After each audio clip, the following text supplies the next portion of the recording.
Quem vai começar a falar? Now being recorded. Eu. Então, boa tarde, pessoal. Vamos iniciar mais um seminário. Hoje vai ser sobre a cultura da uva. Que vai apresentar hoje é a Joyce e a Maria Maniele. Então, podem começar. Fiquem à vontade. Boa tarde, gente. Como foi dito, eu e a Joyce vamos apresentar a cultura da uva. E a primeira parte, quem vai ficar é eu. Como vocês podem ver aí, o nome científico da nossa cultura é viníferas. Que, professora, quiser passar aí um pouco, pode passar o próximo slide. Isso. Vamos lá. A origem da viníferas, que é a cultura da uva, deu origem na Europa, no Oriente Médio. Eu vou falar da importância econômica. Aí os dados foi de 2008, que na produção de 2008 a ordem foi de 1,42 milhões de toneladas, destacando-se como a região sul como uma das maiores produtoras de toneladas, com 66%, mas em 2019... vai, gente, tá bem que não tá até, calma. Em 2019, foi de 1,445 toneladas, com 9,20% em relação a 2018. E, como sempre, destacando a região sul como uma das maiores produtoras da uva, da cultura da uva. E em seguida vem com a região nordeste e em seguida também vem com a região sudeste.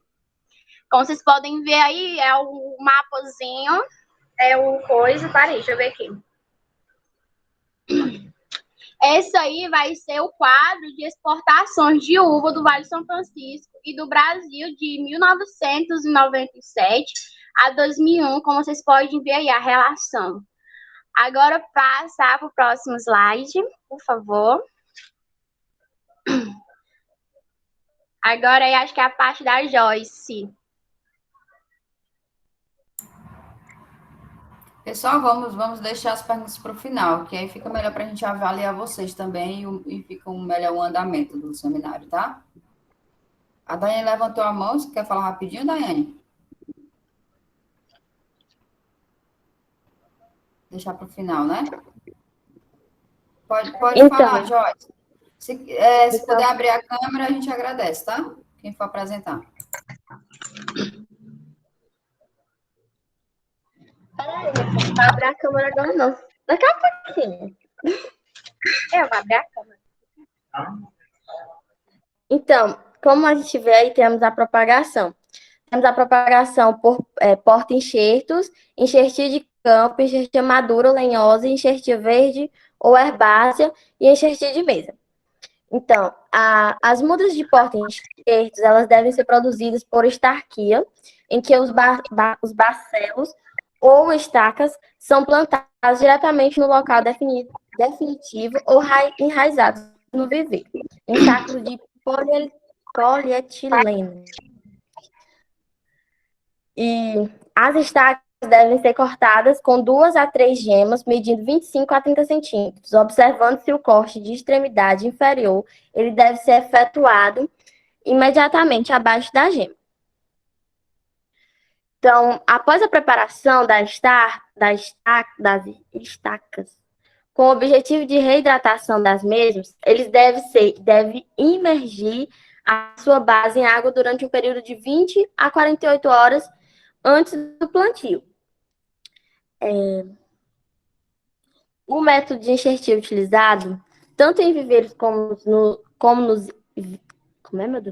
em vinhedos comerciais, é o de garfagem no topo ou em fenda cheia. No entanto, as condições de campo, quando o ramo de porta-enxerto a ser enxertado, ele apresenta-se com diâmetro muito superior ao garfo e pode-se fazer a enxertia abrindo-se uma fenda lateral no ramo, onde se introduz o garfo da cultivada copa. A enxertia de mesa, utilizam-se bacelos de porta-enxerto não enraizados e podem utilizar métodos manuais ou mecânicos no processo da enxertia de mesa. No submédio do Vale do São Francisco, predomina a enxertia manual. Por outro lado, de outra forma, a enxertia mecânica com cortes do tipo ômega tem a vantagem de permitir um alto rendimento e funciona em 2 tempos, efetuando-se primeiramente o corte do porta-enxertos e do enxerto, e logo em seguida a união dessas duas partes. As mudas produzidas em viveiros, que sejam mudas de porta-enxertos que enxertadas, também podem ser transportadas para o local do plantio comercializadas em raiz nua, o que pode trazer algumas vantagens, principalmente quando seu transporte é feito para longas distâncias em função da redução do volume do peso.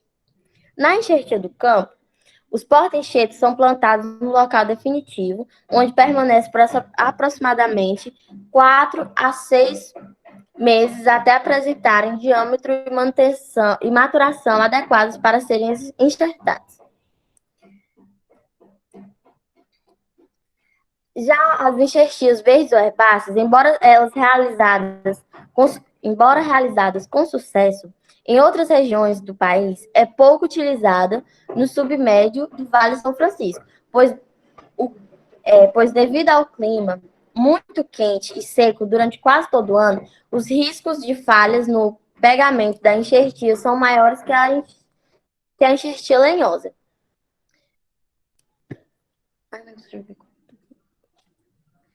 Então, o ciclo de vida, ou o ciclo da cultura. Ai, meu Deus. Você quer que eu passe, Joyce, o slide? Pode passar.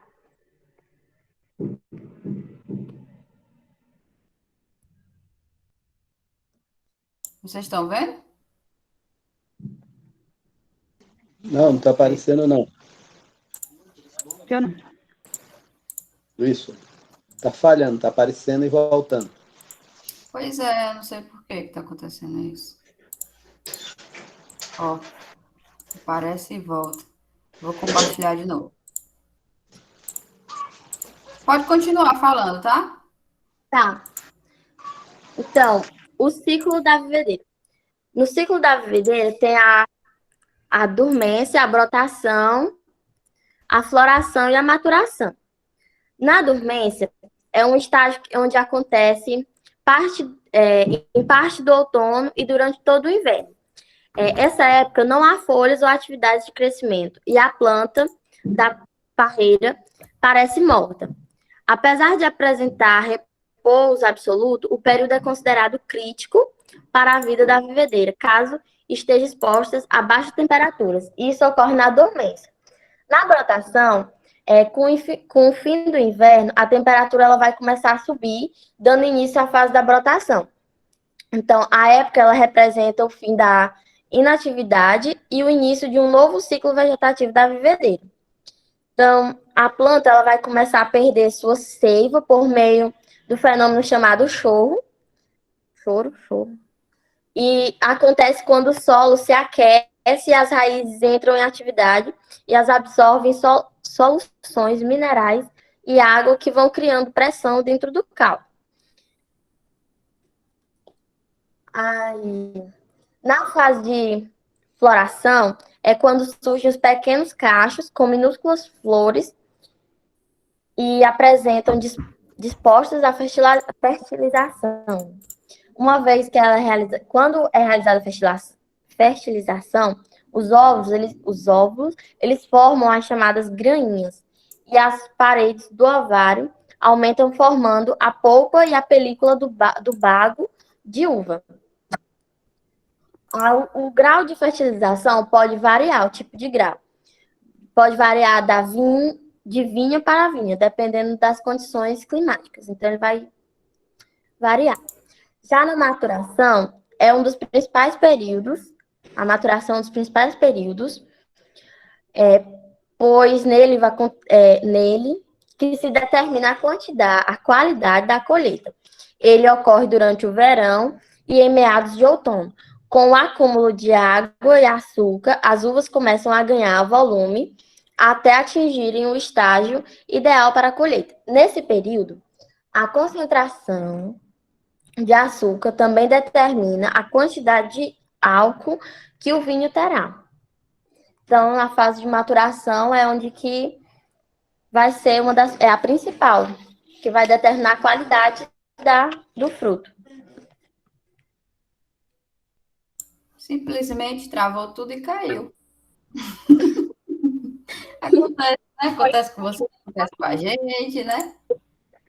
Desculpa aí, né? Mas aconteceu.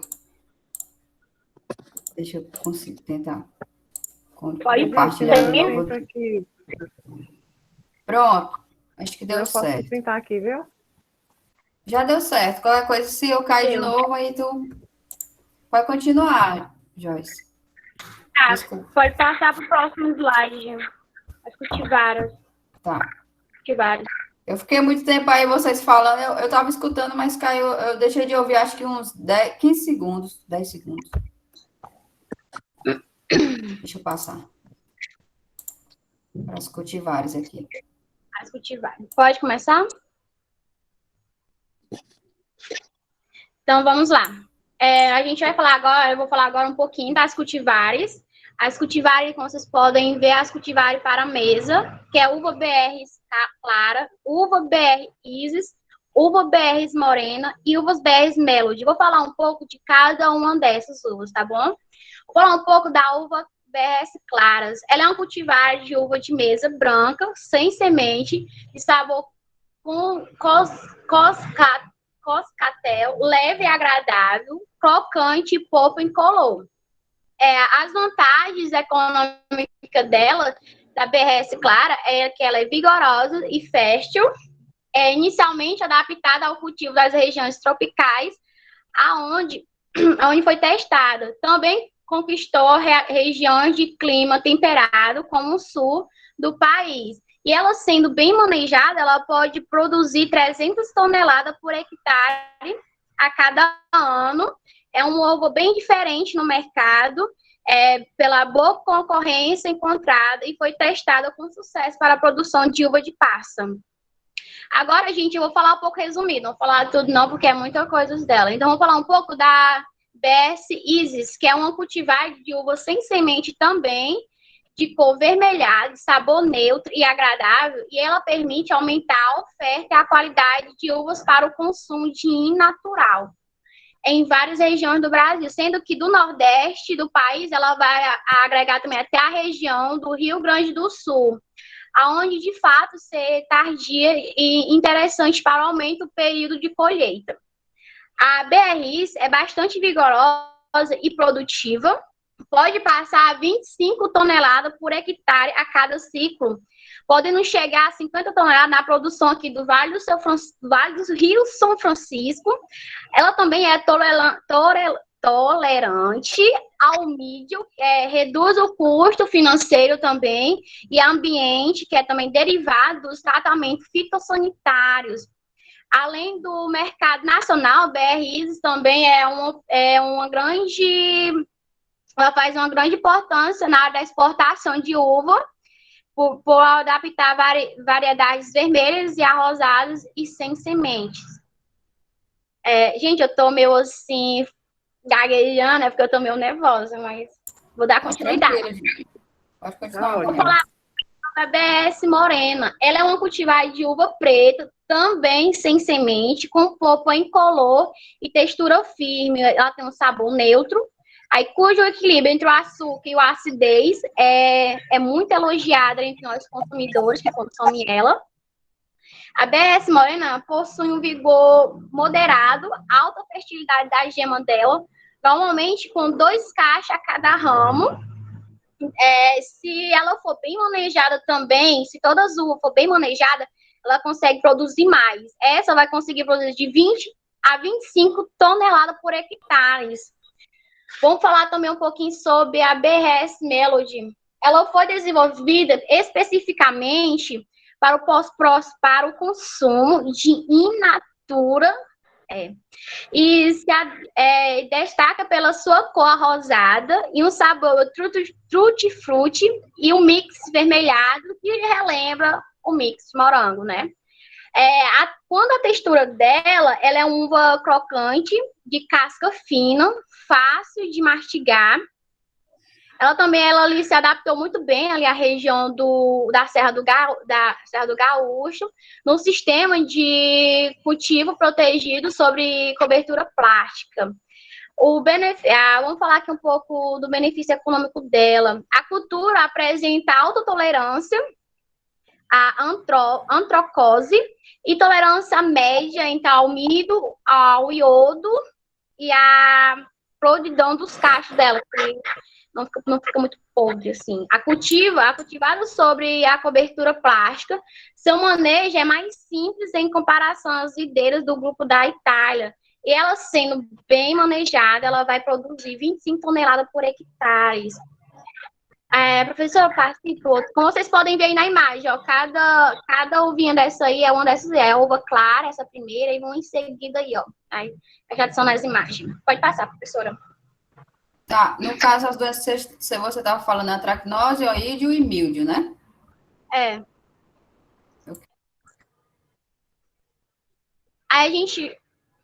a gente vai falar um pouco das cultivares do processamento, que é a uva BRS Bibiana, a uva BS Carmen. A uva BS Bibiana é um diferencial para os produtores por área de cultivar.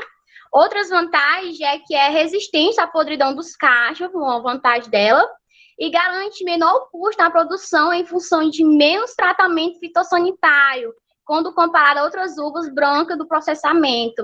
A característica dela é de uva e do vinho elaborado apresenta um aspecto positivo da cultura no momento da comercialização dela. Vamos falar agora um pouco sobre a BR Carmen. Ela é uma uva tardia, de tintureira para elaboração de sucos e vinho. Ela já vai ali para essa parte dos vinhos e dos sucos das exportações, que é muito grande também. Aí cuja a cor dela é violácea, intensa, aroma e sabor elaborado, lembrando foi de framboesa, são similares ao vitivo. Vamos falar aqui um pouco em função dela, a BRS Carmen, ela tem um teor elevado, ela é em função elevada do vigor vegetativo, tem alto potencial produtivo, sendo ótima opção para oferecer de uva sem período mais tardio. Apresenta tolerância às principais doenças da videira, como o mídio, né, que é uma das principais, sendo uma boa alternativa ao cultivo orgânico.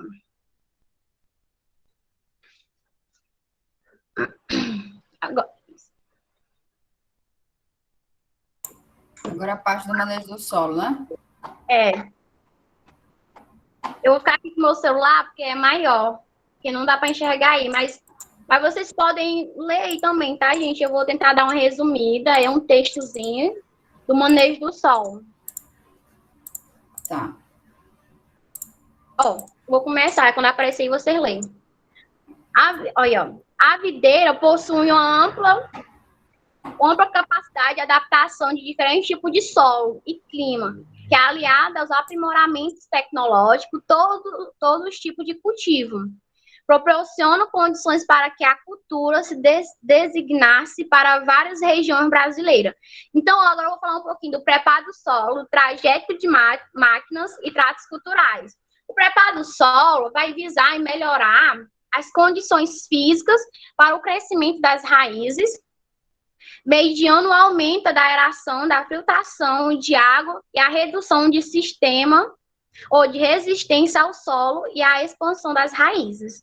Vamos falar agora um pouquinho do tráfego de máquinas. O tráfego de máquinas agrícolas pode causar compactação e adensamento das camadas do perfil do solo devido à força da atração aplicada na superfície do terreno, quando do deslocamento do trator, o movimento das partes do trator que produz uma deformação da estrutura do solo, às vezes promove o movimento das partículas que compõem. Então, vai mover ali a terra com um tratorzão assim, vai mexer lá na terra e vai ficar mais fofinha, vai ficar melhor para plantar, como digo aqui. Vamos falar um pouquinho dos tratos culturais. Algumas dessas práticas não foram ainda estudadas, não comprovaram totalmente a eficácia. Uma dessas práticas é a subsolagem, que entre linhas de cultivo da videira, a qual deve ser efetuado, as qual não deve ser efetuado com teores de umidade acima do ideal para a operação, porque na subsolagem ela que fica entre contato direto com o solo, impedindo assim o fluxo da água, de nutrientes, provavelmente inferindo o desenvolvimento radicular. E isso acontece, já vai, tá bem com o restante da frase que eu anotei. E isso acontece e pode prejudicar. E também o melhor momento de fazer essa subsolagem é nos momentos de seca, que não tem chuva, para ficar melhor aí a produção da água. Agora, pode pular para o outro slide, preparo do solo. Tá ok, já está. Tô aqui, peraí. Então, como podemos ver aí, no preparo do solo, é importante ter a escolha da área, a topografia, o preparo da área. Então, assim, na escolha da área, é importante que a vivedeira, ela vai se adaptar em amplas variedades de solos. Entretanto, deve-se dar preferência a solos com textura franca e bem drenados, com o pH variando de 5 a 6 e com teor de matéria orgânica com pelo menos uns 20 gramas de diâmetro cúbico. E na topografia, a topografia ela influencia na drenagem das águas e na temperatura ambiente. Os solos planos e argilosos, eles tendem a ter menor capacidade de drenagem das águas, enquanto que os solos declivosos, eles tendem a não apresentar problemas com encharcamento. No preparo da área, vai ter por finalidade assegurar que as mudanças de videira elas sejam plantadas em condições que possam expressar todo o seu potencial produtivo. Então, ela consta das operações de roçagem, o destocamento, a aração, a gradagem e a abertura das covas do sulcamento. Então, eu vou falar aqui uns dois deles. Então, assim, no preparo da área, nas operações de roçagem, ela vai consistir na eliminação de vegetação existente. Então, essa prática ela pode ser executada manualmente ou mecanicamente. Em ambos os casos, não se aconselha a queima de vegetação após retirarem os arbustos e ramos maiores, sendo o restante incorporado ao solo por meio de uma ou mais arações. No destocamento, nesse caso, a área ela seja coberta por mata ou outra vegetação com sistema radicular mais desenvolvido. Aconselha executar o destocamento após a roçagem da vegetação. Nas operações de aração, essa prática ela visa a mobilização total do solo.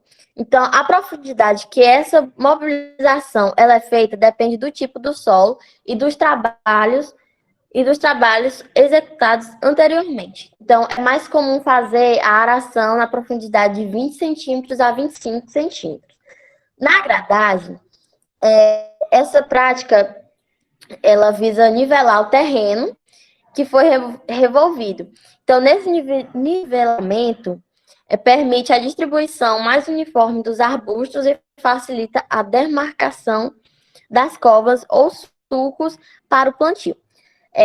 No preparo das covas ou sulcamento, as covas são preparadas após o nivelamento do solo, tendo a topografia permitir a topografia, permitindo no lugar das covas, faz-se a abertura de sulcos com profundidade de 20 a 25 centímetros. Ô, Joyce, só interrompendo um pouquinho, a gente tinha combinado que a apresentação ia ser de mais ou menos 20 minutos, já está 28 minutos, tá? Só para Tá bom. dar uma... Então, no sistema de condução, no sistema de condução, a vivedeira é uma planta que apresenta uma grande diversidade de arquitetura e arquitetura de seu dócil vegetativo e das partes perentes. Então, a distribuição espacial desse dócil de tronco e dos braços, juntamente com o sistema de sustentação, consiste nesse sistema dessa condução da vivedeira, no sistema de condução. Pode passar o slide.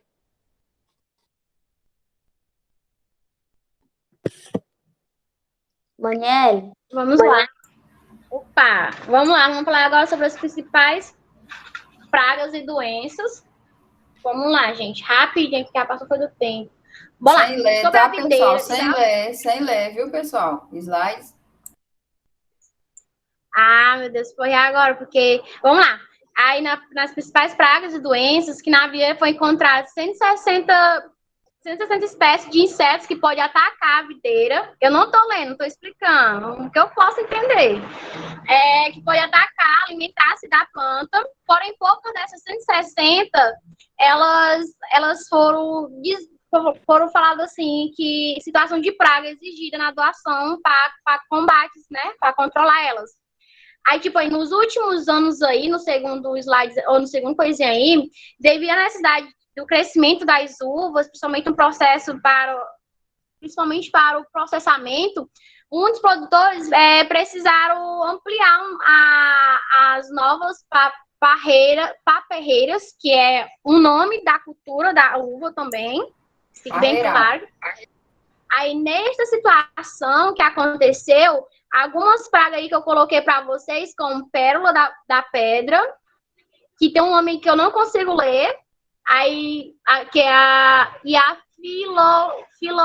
filoxera, que são responsáveis, essas duas pragas, pérola da terra e filoxema, que são principais pelo declínio e a morte da planta, que pode acontecer muito. E por conta disso, além desses insetos, na cultura da uva adulta já, a presença de cocholinhas da parte aérea, cigarrinhas, insetos que atacam as bases no período da pré-colheita, que é lagarto, gorgulho, vespa e abelhas, e nisso tem que ficar bastante prestar atenção. Como passar aí do próximo slide, dá para ver a pérola da terra, como eu falei, que ela vem em raiz da videira, esses pontinhos brancos aí, ó, pontinhos aí. Aí tem essa eclosão das ninfas, da parte do cisto branco. Aí tem outro ovo também da pérola da terra e o macho alado da pérola da terra. Passa aí, professor. Essas são as imagens, vocês podem perceber aí. Agora vamos falar sobre as pragas. Ah, não, eu sei que nós falamos foi sobre as pragas. Foi só uma foto do que pode acontecer, que como fica estragada aí, ó. É tipo um maribondo, parece aqui, atacando ela, e ela vai ficar quase toda a comida. Isso pro comércio, isso para lá, para a cultura dele, para a produtora. Isso é um prejuízo enorme. Passe para doenças agora, próximo slide. Vamos falar um pouquinho da doença, vou ser bem resumida aqui. As principais doenças é o mídio, que ela é a principal doença fungícola da videira, podendo infectar toda a planta verde, toda a planta que está verde, assim, as folhinhas aí, pode ficar toda consumida por ele, causando os maiores danos quando afeta as flores e os frutos. A sintomatologia dela, que nas folhas superiores aparecem manchas amareladas, aí na foto vocês podem ver amareladas, que quando bota assim na luz do sol, ela apresenta um aspecto encharcado, que ela diz como é que é a mancha de óleo, fica tipo uma manchinha de óleo nas folhas, que vocês podem perceber aí. Então, o nome que se dá assim, popular assim, é mancha de óleo, que fica denominado como mancha de óleo, e fica essas bichinhas aí, ó, como vocês podem perceber, essas manchinhas aí amareladas. Passa pro próximo, professora. Ih, a internet vai cair, tá tudo vermelho aqui. Vamos lá. Ó, o oídio, em geral, são em geral sustentáveis ao iodo. As cultivos da europeia, elas são sustentáveis a essa doença do iodo. Mas com as condições daqui do sul do Brasil, onde normalmente a pluviosidade é alta durante o ciclo todo da cultura, esse fungo não tem causado grande perda, com exceção em alguns anos que ocorre no período da seca. A sintomatologia dele é que todos os tecidos termos da videira são suscetíveis às infecções, mostram as folhas e as frutificações. Pode encontrar dos ambos lados, vocês podem perceber que pode ter ela vai ficar numa cozinha acinzentada. Dos dois lados, ela fica com as cozinhas. Ambos lados, ela vai ficar. Essa cozinha acinzentada que é o iodo. Agora vamos passar por antracnose. A sintomatologia dele é uma doença que afeta todos os órgãos, desde da planta também, como a folha, a gravinha, ramo, a inflorescência e os frutos. Nos ramos, as doenças causam aparecimento de cancros nos formatos irregulares de coloração cinzentada, que vocês podem ver aí no centro e nas bordas pretas. Aí, com a evolução dessa doença nas folhas, as manchas ficaram pernoáveis no centro também e pegaram nas bagas, que é os frutos que vocês podem perceber aí. Tem uns frutinhos aqui, essas pintinhas aí, que é conhecido como olho de passarinho, que essas manchas circulares com cor cinzenta no centro, preto e nas bordas. E é conhecido como olho de passarinho, que vocês podem perceber nas uvinhas aí, ó. Pode passar para o outro slide, foi rápido esse.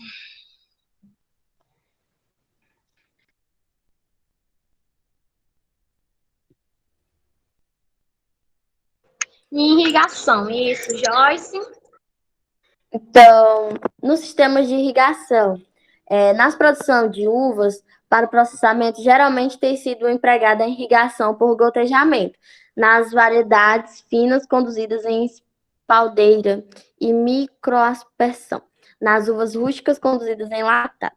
Então, a irrigação ela tem sido utilizada em diferentes regiões do mundo, na produção de uvas para o processamento e em regiões areadas ou semiáridas. Em regiões mais úmidas, a irrigação pode suplementar a precipitação pluvial. Em regiões areadas, São Francisco, então, o uso da água por vinhedo, ele vai variar conforme as condições atmosféricas, sendo que quanto mais altas forem as radiação solar, a temperatura do ar e a velocidade do vento, a quantidade menor for a umidade relativa do ar, maior será o consumo híbrido da cultura. Então, esse consumo ele varia conforme a fase de desenvolvimento das plantas, nesse processo de irrigação. Nos tipos de poda, Deus do céu, que nervosismo é esse? Já nos tipos de poda, existe 4 tipos de poda da videira. A implantação, a formação, a frutificação e a renovação. Vou falar só de 2. Não, pode passar, Joyce. Pode passar? A gente discute. Tá bom. Pois... O próximo slide aqui é de maturação. Passa bem o próximo slide. De maturação. De poda não tem o slide. Ai, gente, de poda não foi. Então, a maturação. Na maturação tem o herbáceo. Peraí, que fez sumir daqui, meu Deus. Voltou aí, voltou. Ai, meu Deus, eu coloquei foi maturação. Na maturação da uva compreende os seguintes períodos: o herbáceo, a mudança de cor e a maturação. No herbáceo, ele abrange desde a formação do grão até a mudança de cor da película da baga. Na mudança de cor, as uvas tintas, a cor das bagas varia do verde ao roxo azulado e nas brancas do verde ao verde amarelado. A mudança de cor, ela vem acompanhada de mudanças físicas. E a baga adquire elasticidade e amolece à medida que a maturação avança. Na maturação, o período que se inicia com a mudança de cor da uva, ele termina na colheita.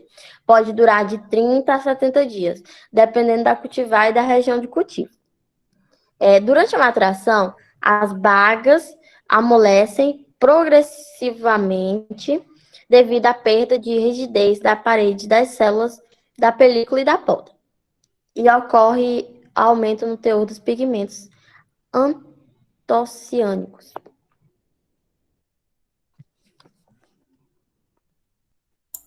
Posso passar?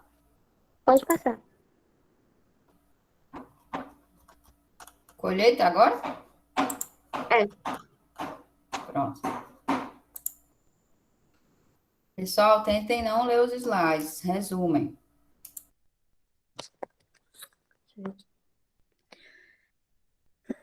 Na colheita,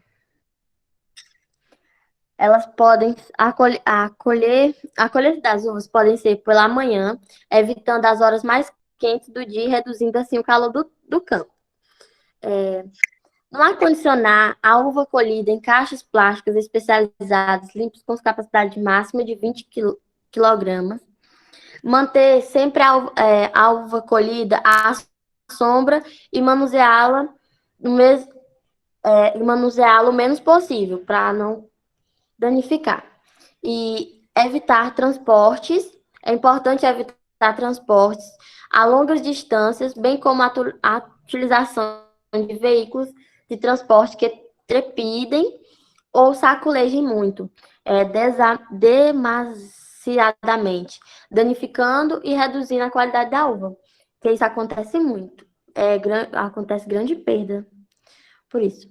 E é importante caminhar a uva à unidade beneficiadora imediatamente após a colheita, pois a mesma não se mantém em boas condições por muito tempo após colhida. É sempre importante iniciar seu processamento no máximo 12 horas após a colheita. E, se possível, resfriar rapidamente a uva na vinícola, antes do esmagamento da mesma. Esse procedimento ele tem a vantagem de reduzir a atividade enzimática oxidativa na fase de esmagamento. E limitando o desenvolvimento e a ação de bactérias acéticas. É muito importante. E a colheita tem que ser manual, que preserva a integridade física da uva. É muito importante. E é isso, gente. Acho que tem mais outro slide. Pronto. Pronto, pessoal. Muito obrigada pela apresentação.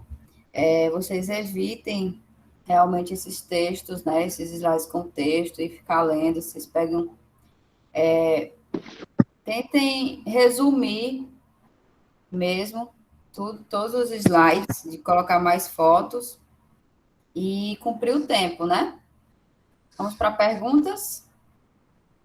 Alguém tem alguma pergunta sobre o tema que foi apresentado? Eu queria fazer um comentário, pode ser? João? Pode falar, João. Eu queria fazer um comentário, né? Sim.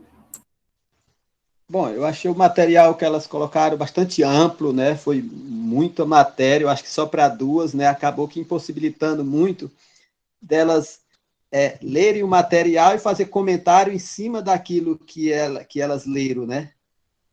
acho que ficou um texto muito grande, e acabou que elas tendo que ler a matéria e não comentar em cima daquilo que elas entenderam da matéria. Então, acho que foi o que eu vi. É um comentário que eu estou fazendo assim, tipo, a senhora já até começou a comentar, evitar muito a ler, né? Mas eu acho que é porque elas agregaram muita matéria, foi uma matéria muito, muito longa, apenas para 2 pessoas. Aí elas passaram muito tempo lendo e impossibilitou delas comentar, delas apresentar sobre comentários o conhecimento que elas aprenderam estudando a matéria, né? Um comentário. Valeu. Muito bem, João. Exatamente. Alguém tem mais algum comentário, alguma pergunta? Pode falar, Joyce. É porque, tipo assim, como era só eu e a Maniele, ficou assim meio complicado, porque tipo, a colheita da uva, ela tem muitos tópicos, muita coisa assim para falar. E a gente não queria deixar nada de fora, sem que todo mundo visse alguns tópicos. Aí a gente ficou assim, a gente sabia que ia ser um pouco longo, extenso, mas a gente queria mostrar assim para vocês. Sei que não foi assim tão bom, mas a gente tentou, assim, o suficiente, assim, explicar algumas coisas que a gente entendeu. Eu sei que a gente leu muito, porque nem tudo a gente conseguia, assim, aprender, mas a gente tá tentando tentou dar, assim, o melhor para ver se conseguia repassar alguma coisa para vocês. Eu tenho certeza que vocês estão fazendo o melhor. Para vocês verem como realmente é complicado a gente postar, porque a gente só pode postar até 2 vídeos, né? Por semana, por postagem, na verdade. A gente tem 2 postagens por semana, que é a disciplina 90 horas, e eu só posso postar até 2 vídeos. Então, você vê que é muita coisa que a gente tem que falar da cultura, desde o preparo até a colheita e comercialização e a pós-colheita, né? Mas vocês foram bem. Exatamente. Só se atentar realmente a essa parte de ficar tendo muito texto, né? Tentar resumir mais, pegar os pontos mais importantes, tá? Quer falar alguma coisa, professora Josenara?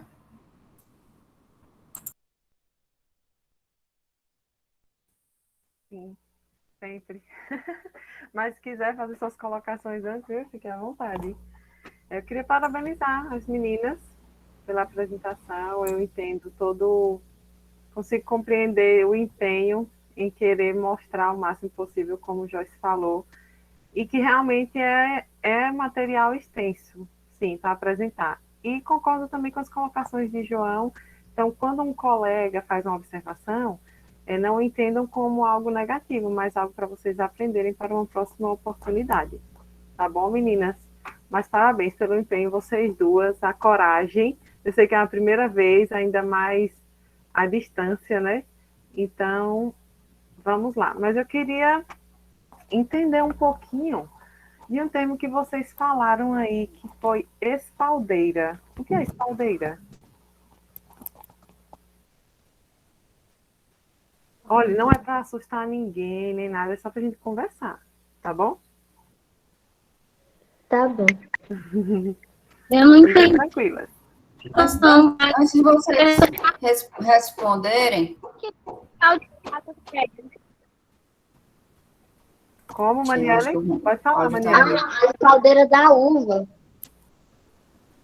isso. Ela Eu quis não tô falar, conseguindo entender professora. É porque Não, a eu quero professora saber o que é quis. espaldeira.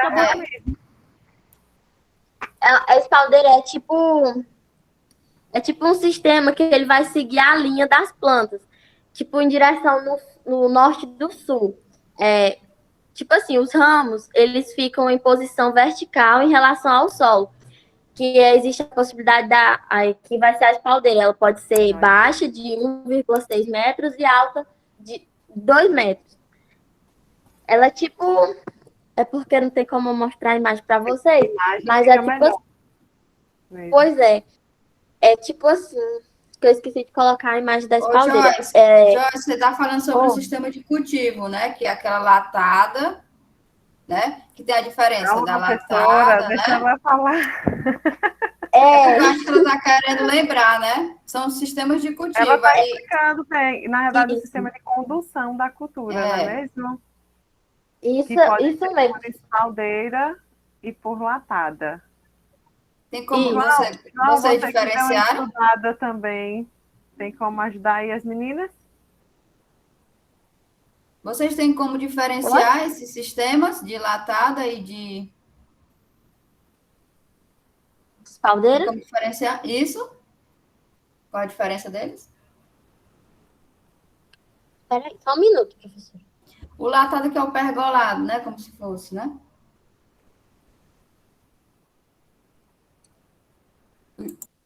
João tá falando, eu acho que tá com o microfone aí. É. Oi. Não, eu queria dizer que o que eu falei não foi em relação à crítica, foi em relação a dizer que o material ele foi muito longo para apenas 2 pessoas apresentarem, Com e elas certeza. tiveram que apresentar, era muita coisa para elas, e elas tiveram que ler, até mesmo muito apressado, porque o tempo já foi pouco, mesmo assim ainda se prolongou, né? Então foi mais ou menos nesse sentido, né? Que era muita matéria, que elas da forma delas, elas poderiam ter resumido, como eram só 2, resumido mais. Mas como era muita matéria, acabou que sendo muito prolongado para as 2, né? Mas eu quero parabenizar, foi um material muito rico, muita informação, é muita matéria. Então, eu achei que foi o excesso de matéria para as 2 que me chamou um pouco a atenção, né? Que elas tiveram que ler textos muito grandes, porque era muita matéria para 2 pessoas.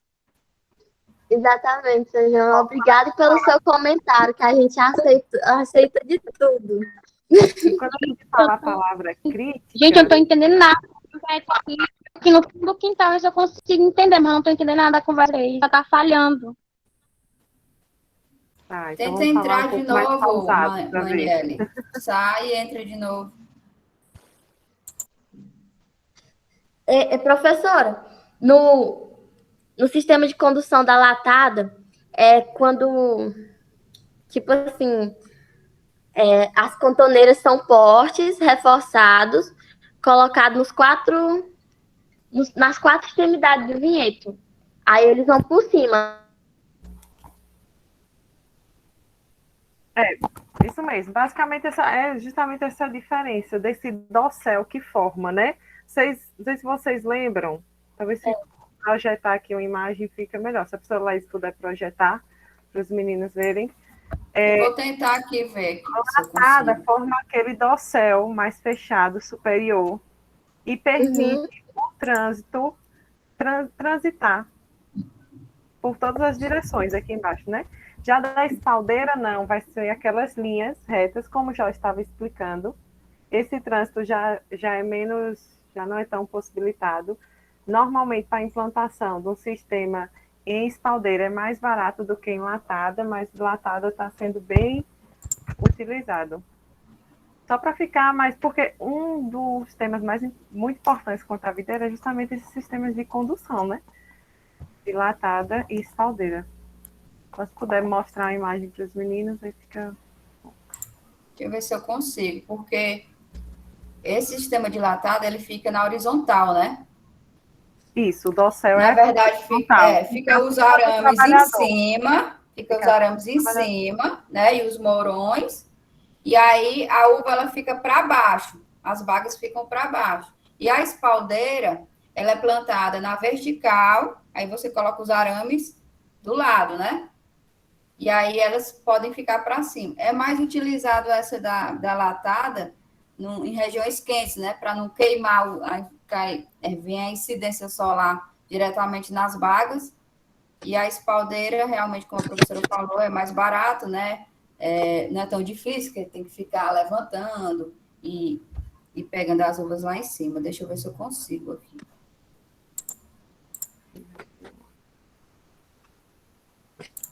Acho que eu posso colocar aqui. Pronto. Vocês conseguem ver minha tela? Peraí. Era exatamente esse que eu ia colocar. Um momentinho. Deixa eu ver. Estão vendo aí, né? Em cima, ó. Aqui é a montagem, tá? Ó, de espaldeira, a montagem é assim, tá vendo? Não vai formar um dossel. E aqui a gente não consegue transitar aqui entre as linhas nessa forma horizontal, né? Só nessa posição. Isso.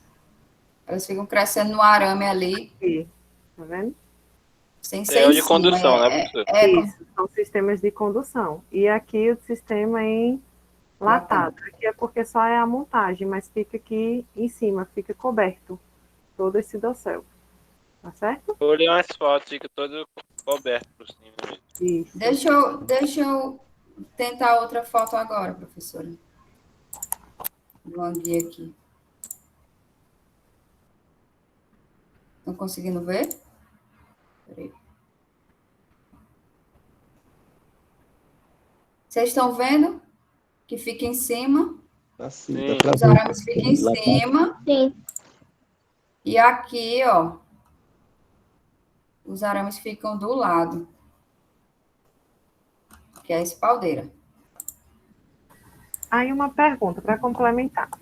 Quando a gente vai fazer o transplantio, vai colocar a muda, vai plantar as nossas mudas, o sistema necessariamente já tem que estar montado, seja ele de espaldeira ou latada?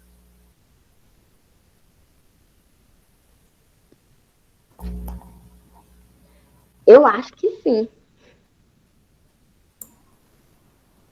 Então, o ideal seria que sim, mas a gente pode também implantar usando tutores. Coloca a muda e coloca tipo um suporte que vai tutorar mesmo aquela muda. Depois a gente vai utilizar através de fitas, fazer aquele aprisionamento para conduzir. E depois, que a depender da situação, da condição financeira, até de investimento do produtor, aquele momento ainda não está possibilitado. Mas o ideal é que faça esse planejamento, mas ele pode ser feito sim, colocar, faz com tutoramento e, paralelamente, vai montando o seu sistema de condução. Tá bom? Uhum. Mais uma perguntinha. Aliás, eu tenho várias colocações, mas o tempo também fica corrido, né? Vocês falaram de uma palavra aí que me chamou a atenção, antocianinas. O que são antocianinas, meninas? Ai, meu Deus. Eu acho que essa era a parte da Maniele. Mas pode responder Vou qualquer. ver aqui.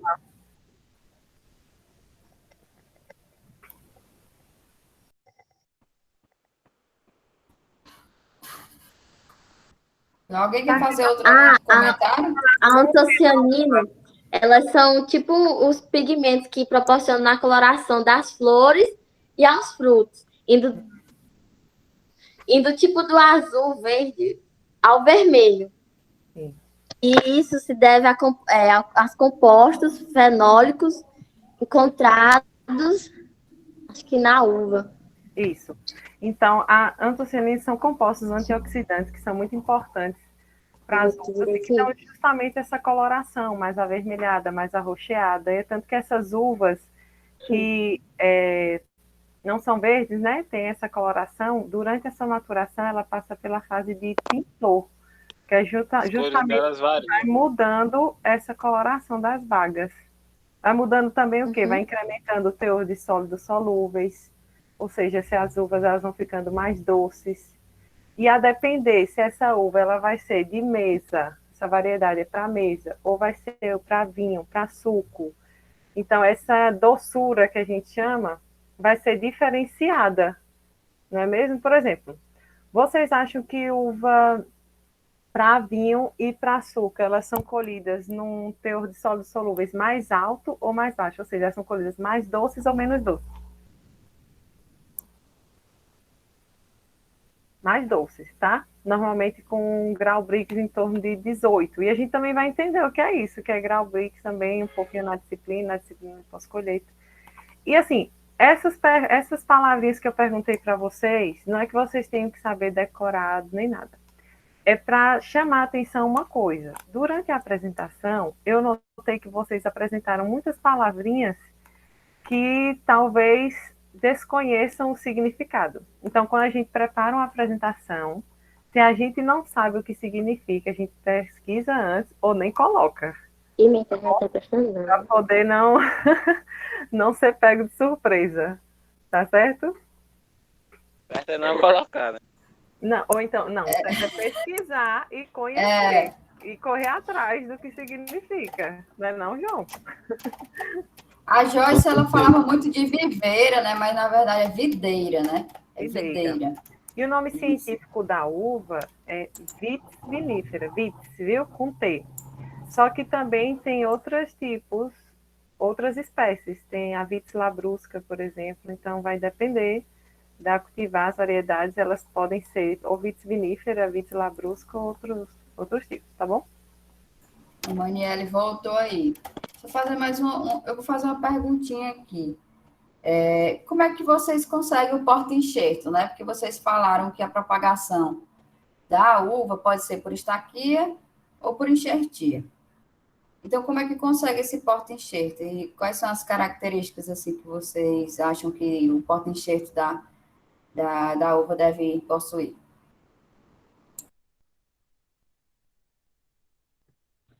Não Joyce, entendi, professora, a pergunta, só tá falhando. Falhou em aqui, como foi a pergunta? como é que vocês conseguem adquirir esse porta-enxerto? Como que a gente faz o porta-enxerto? Que é aquele cavalo, antes de fazer a enxertia. Porque vocês não disseram que é por estaquia e por enxertia a propagação da uva? Uhum. E aí, esse porta-enxerto, para depois vir, né, fazer o enxerto. Como é que vocês conseguem esse porta-enxerto? É por semente? Como é que vocês conseguem? Ai, meu Deus. Professor, repete, por favor, aí, porque só tá cortando, não tô entendendo. Não está entendendo, né? Eu vou escrever aqui, tá no chat?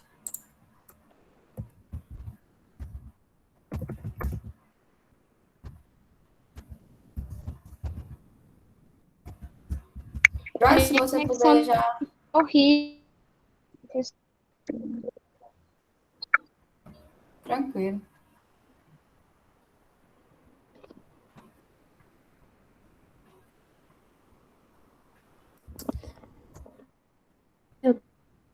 Deus.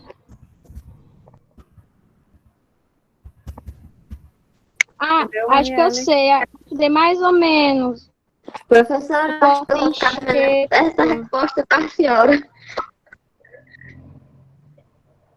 Se eu não me engano, eu não sei se está certo. É que a gente corta um pedacinho da coisa. Ah, não, eu não sei explicar, mas corta, não sei explicar direito. Não sei se estão me entendendo. Eu estou entendendo, Maniela. É porque você só faltou falar o nomezinho.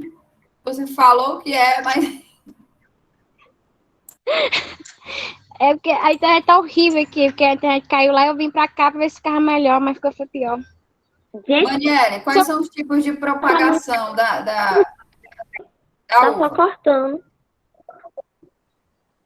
A propagação da uva? Quais são os tipos?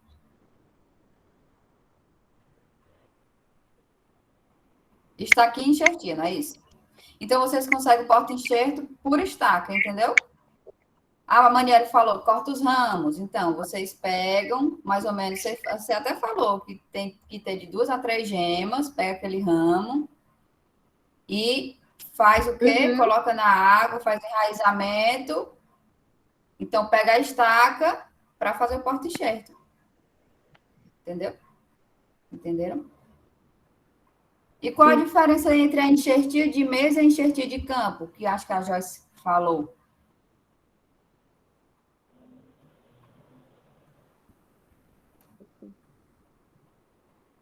Vocês citaram, falaram até.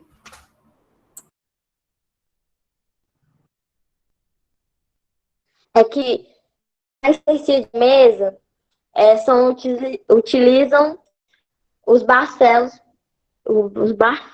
de porta-enxertos não enraizados.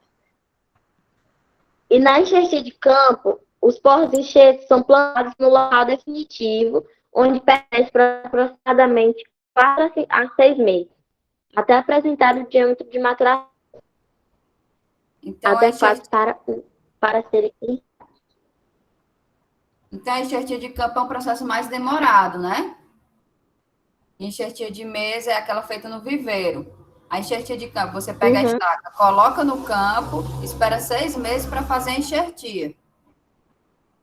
E aí fica uma copa mais vigorosa, um dossel mais vigoroso. Já a de viveiro em pouco tempo já pode ser enxertada, só que não fica aquele dossel tão vigoroso. É.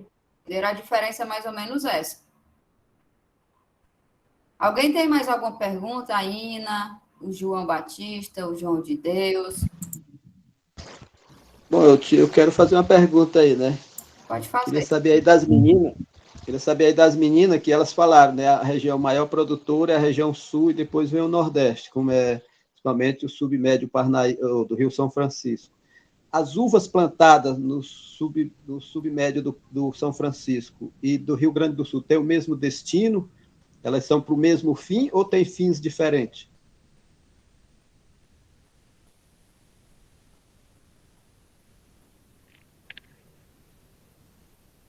Como a pergunta, João? Eu quero saber se as uvas produzidas na região sul, por exemplo, né, mais no Rio Grande do Sul, onde tem os maiores plantios, e as plantadas no Vale do São Francisco, se elas têm o mesmo destino, se eles são para o mesmo fim ou tem diferença na produção de uva no sul para a produção de uva no Nordeste. Qual é a diferença entre a finalidade das duas produções?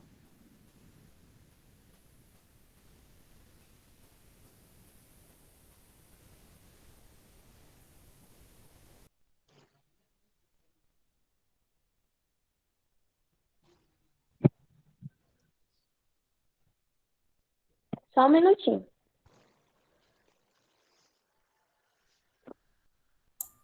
Esperar, então, antes da gente Vai comentar. pesquisar, tem que responder na lata, sim.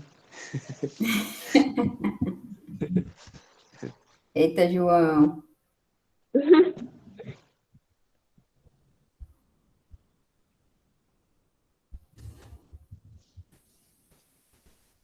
Eu acho que devido ao material ser muito intenso, elas acabaram não trazendo essa informação, né? Que elas já tinham tanta matéria que seria impossível elas procurarem mais matéria e demorar mais tempo, né? Isso, inclusive, é uma sugestão É para as verdade. próximas turmas, né? Você tem uma ideia, João, da diferença? Vamos ajudar as meninas? Então, assim,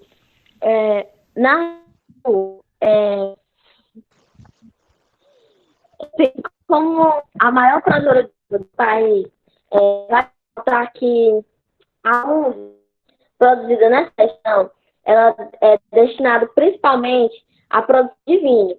Já na região Nordeste, nas regiões Nordeste e Sudeste, elas predominam a produção de uvas de mesa.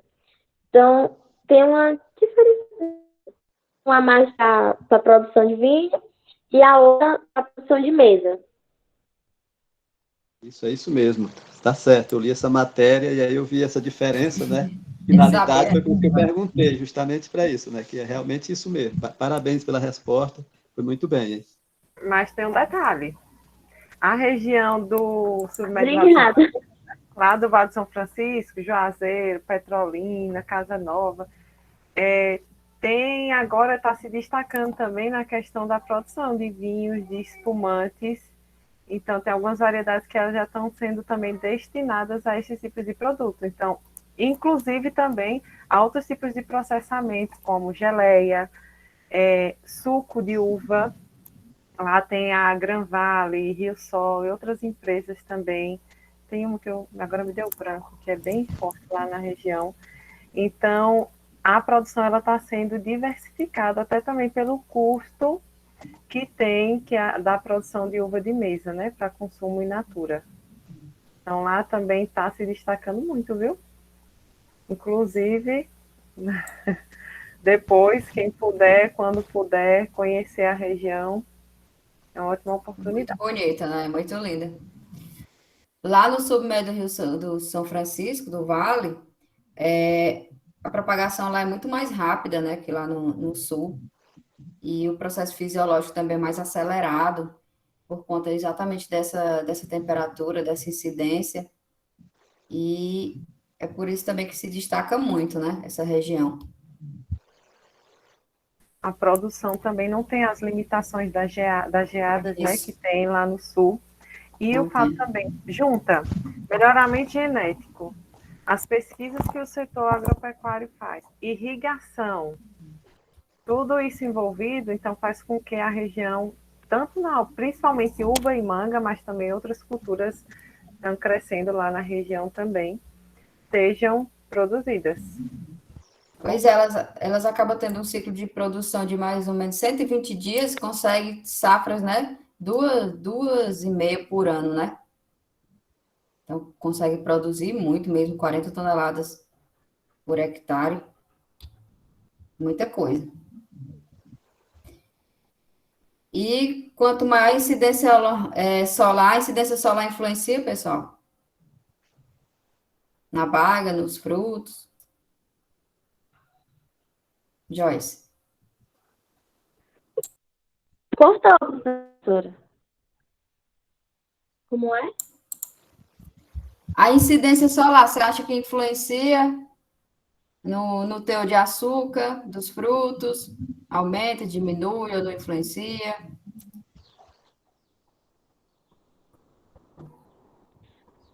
Professora, repete só mais uma vez que a internet cortou na hora que a senhora falou. Assim, a incidência solar, quanto mais incidência solar, né, maior o teor de açúcares, tá? Do fruto. Acho que é porque ela não está entendendo a internet. Tá meio assim. Vamos finalizar, pessoal, com mais perguntas. Tá bom. A Ina, João, os dois, né? Os dois João, professora. Já são 3h20. Fazer algumas Queria só colocações. parabenizar as meninas por isso.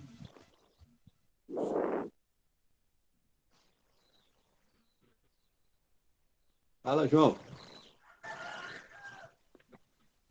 Eu tinha uma pergunta, mas essa talvez seria mais para as Parabéns aí, professoras, Joyce. né?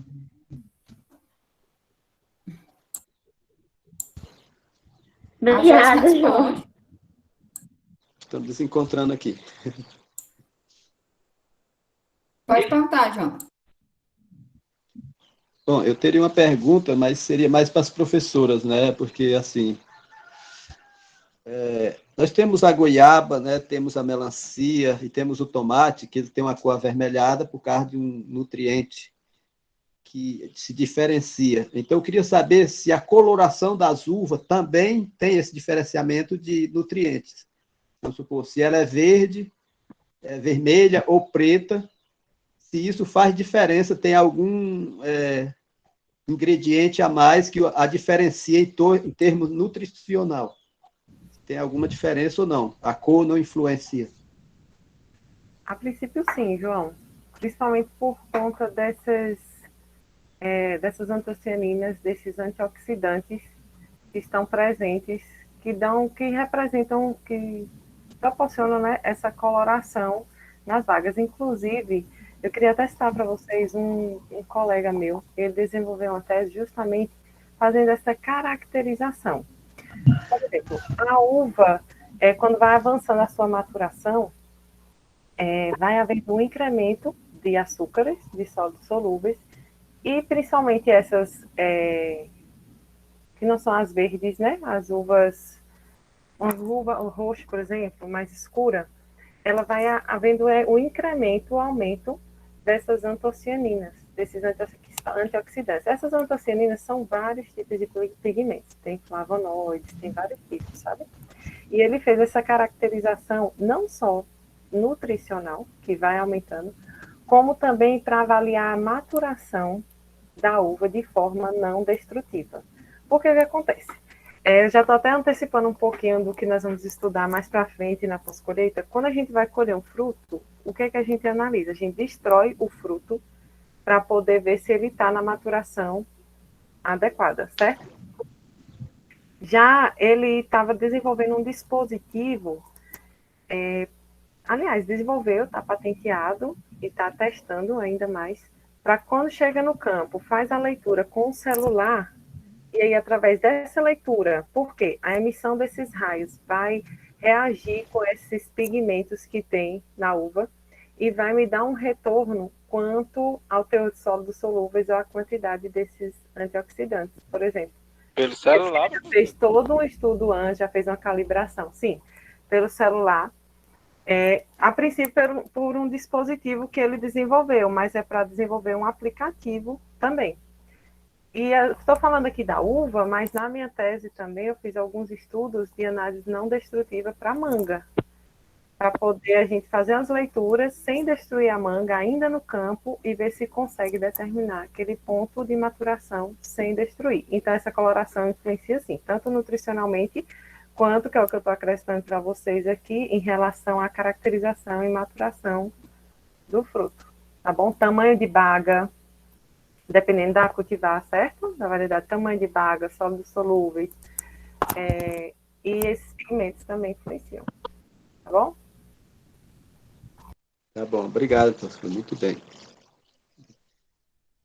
Se quiser acrescentar algo, eu sei que você também tem sempre uma informaçãozinha, viu? Pode falar, João.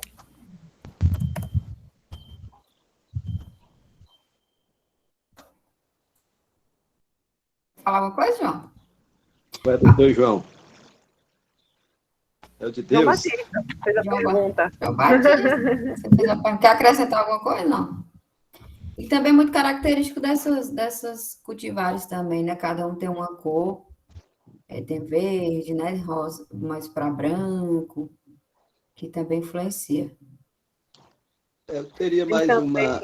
com semente, sem semente, né? O mercado consumidor também se atrai muito agora por uvas. Eu prefiro a roxinha. Quem não gosta, né? Tem, por exemplo, a Isabel, a uva Itália, com semente ou sem semente? A Itália é a mais conhecida. Mas eu não gosto muito da É a Itália, não. verdinha, é com semente. É uma das de mesa consumida no Brasil ainda, é muito consumida. Tem outras sem semente, deixa eu lembrar aqui o nome. Tem a Crimson, Sugarone, tem vários tipos. Tem muitas. Vários. Bom, o que eu queria comentar é que algumas dúvidas eu fiquei, porque o material que eu estudei, eu entrei muito no site da Embrapa, né? E a revista da Embrapa está muito atrasada, é a revista de 2001, 2005, então está totalmente ultrapassada. Então, algumas informações, como a professora Josanara comentou aí sobre a nova destinação das uvas do Vale do São Francisco, as informações que eu tive lá do início dos anos 2000, foi mais ou menos isso, que a uva do sul do país era destinada em grande quantidade para vinho e a do Vale do São Francisco mais para de mesa mesmo, para o consumo in natura. Mas esse material que eu estudei realmente era um material muito atrasado, muito ultrapassado, já 15, 20 anos que foi postado. Eu não encontrei material assim recente, por isso que as informações ficou um pouco a desejar. Meus conhecimentos não chegam, eu gostaria de ter informações mais recentes, né? Eu me baseei muito no site da Embrapa, e por isso eu acabei pegando um material muito ultrapassado. Tem alguns, não, e é uma fonte muito boa essa que você busca, João, da Embrapa. Tem coisas que já são consolidadas, que mesmo que tenham sido publicadas há anos, são válidas. Mas esse seu incômodo positivo, isso é muito bom. Porque aí busca você coisas novas, coisas atualizadas, dados, né, informações. E uma coisa também que eu falei na apresentação passada, e reforço para as meninas e para quem vem depois, você chegar na apresentação com dados de produção de 2008, a gente estando em 2021, então vamos buscar outras fontes, tá bom? Se não encontrar, gente, durante a produção do seminário, do material, pode entrar em contato com os professores. Professora, como é que eu faço para encontrar os dados de produção de tal cultura? Onde é que eu posso encontrar? Se a gente não souber, a gente vai pesquisar também junto com vocês, tá bom? Outra coisa também é a questão dos termos. Eu sei que tem o nervosismo, não precisa vir com palavra difícil, mas tem que ter cuidado com alguns termos durante a apresentação, tá bom? Vou ali dar uma mexida no solo. Aí vocês já estão no terceiro módulo, né? Então tem que tomar cuidado com alguns termos, porque já vocês já são técnicos, viu? Não quer dizer que vocês vão sair falando difícil, não é essa a intenção, longe de mim. Mas usar, pelo menos na medida do possível, os termos apropriados para o contexto, para a área, tá bom? Isso. Muito bem. Ainda teve uma pergunta aqui que ela colocou no chat, acho que a internet dela não dá para ela falar. Nosso solo seria adequado para produzir a cultura da uva? Nosso solo, ela diz do Piauí? Joyce, você quer responder alguma coisa?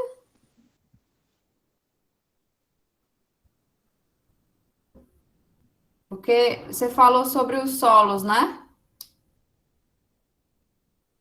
Requer solos profundos, solos francos arenosos. Vocês acham que dá certo aqui? Nosso Piauí, João de Deus? João Batista? O que é que vocês acham? Eu acredito que sim, né? Nós temos solo, depende de algumas localidades, porque o solo no Piauí, eles são muito variados. Eles têm solos arenosos, mas também tem solos argilosos, e tem solos argilo-arenosos. Então, em alguns locais, sim, é possível. Apesar de os solos do Piauí ser bastante pobres, eles podem ser corrigidos, pode ser feita a correção de acidez, pode ser feita a correção de nutrientes, né? Como o NPK e os micronutrientes. Então, isso é possível, sim. Depende só de um grande investimento, né? E também as condições climáticas, né? Isso. Podem Eles são resistentes à seca, né? A uva é resistente à seca. Inclusive, tem um Teria que trabalho. ver com irrigação, né? No caso, só na casa da E irrigação, porque a uva ela é muito exigente em água, então ela não pode ser 2 meses, 3 meses de chuva, não vai produzir. Eu digo sobre irrigação. Sobre É porque a irrigação. evapotranspiração aqui é lá em cima, né? Altíssima. boa colocação, João. Uva irrigada aqui. Se não for irrigada, tem condições não. Inclusive, tem um trabalho da Embrapa também que faz um levantamento. Eu confesso para vocês que eu não explorei, mas eu posso até encaminhar para vocês, que trata justamente disso, do potencial climático da região semiárida do Piauí para a produção de uvas destinadas para vinho. Então, depois a gente pode acrescentar também no material complementar da aula de hoje, tá bom? O espaçamento da uva geralmente utiliza 3 metros entre linhas, né? 3 por 2. Às vezes colocam entre linhas, colocam o solo coberto, pode plantar leguminosas, algumas gramíneas, como sorgo. E também, às vezes, pode colocar mais ou menos coberto, né? Só nas entrelinhas e deixar as linhas realmente sem nenhuma vegetação, tá? A última pergunta aqui minha, para a gente finalizar. Como essa uva sem semente, de onde foi que ela apareceu, pessoal? Alguém pode explicar aí como que a gente pode propagar uma uva sem semente? Vocês já viram aí na parte de fruticultura, no comecinho, né? Como é que forma o fruto. Ninguém falou sobre as flores da uva. E aí? Alguém pode falar alguma coisa? O pessoal já está indo aos poucos. Parece que quase todo mundo já saiu, né? São poucas pessoas. Eu não estudei muito sobre a propagação, não, mas eu acredito, a propagação dela, já que é sem semente, deve ser por enxertia, né? Essa parte eu não me aprofundei nela, mas eu acredito que seja por enxertia, né? Agora, na hora de formar essa muda para enxertia, né? Aí é que esse material eu preciso explorar mais, né? A inflorescência da uva, as flores, elas são hermafroditas, né? Elas têm a mesma flor, o órgão masculino, as anteras ali e o ovário. E aí com a mutação, com o tempo, teve algum problema que não tinha como formar, né, essa antera. Essa antera que tem um pólenzinho, que é o órgão masculino, não tinha como formar. E aí acabou formando uva sem sementes, tá?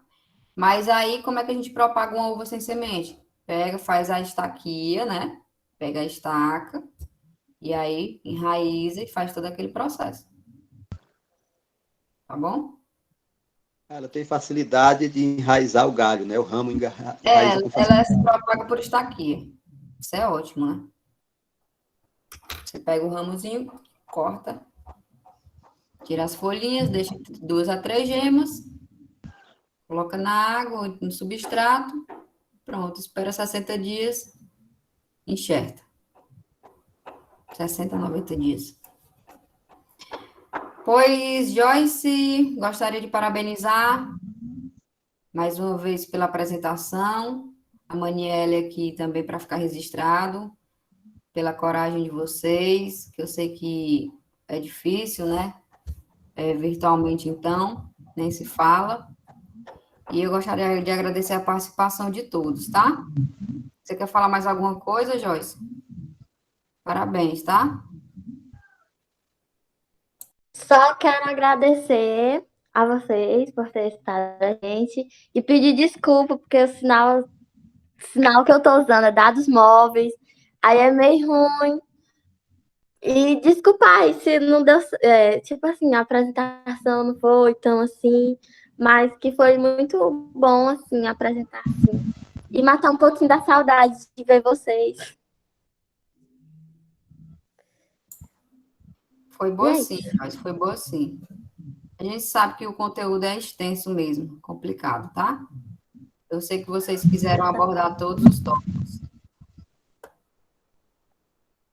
Professor Josinara, quer fechar? Parabenizar novamente as meninas, agradecer quem permaneceu até o final, né, também. João, Ina, alguns talvez por falta de conexão, outros por seus motivos, mas eu espero que nos próximos todos estejam presentes, né, para prestigiar também os colegas, participar da discussão, aprender mais um pouquinho. E é isso mesmo. Parabéns, meninas. Não precisa se desculpar. Aqui a gente está num processo de ensino e aprendizagem. A gente aprende com vocês, vocês aprendem com a gente. A gente tem que ensinar um pouquinho, vocês também nos ensinam muito a cada dia. Tá bom? Então aqui é um processo. Isso aqui não é só falando da boca para fora, não é demagogia nem nada do tipo, não. Tá bom?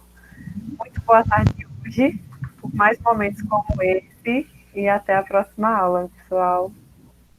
Boa tarde. Até a Pronto. próxima aula. Eu gostaria de agradecer também à turma, que vou me despedir aqui, né? Amanhã será a nossa última postagem e a professora Josinara vai entrar aí com maestria, que eu sei, para finalizar a nossa disciplina, viu? Gostaria muito de agradecer que vocês também participaram e eu gostei muito de essa parte dessa disciplina para vocês, tá? Boa tarde. Afastando da gente, né? Você já está se afastando da gente aos poucos, né? Aos poucos vai fugindo, daqui a pouco. Mas daqui a pouco eu estou de novo aí. Próximo semestre eu apareço, tá? Sorte. Estamos por aí, né? Qualquer coisa, já sabe, né? Pode mandar e-mail, falar no WhatsApp. Estamos aqui. Tchau, gente. Obrigada. Tchau.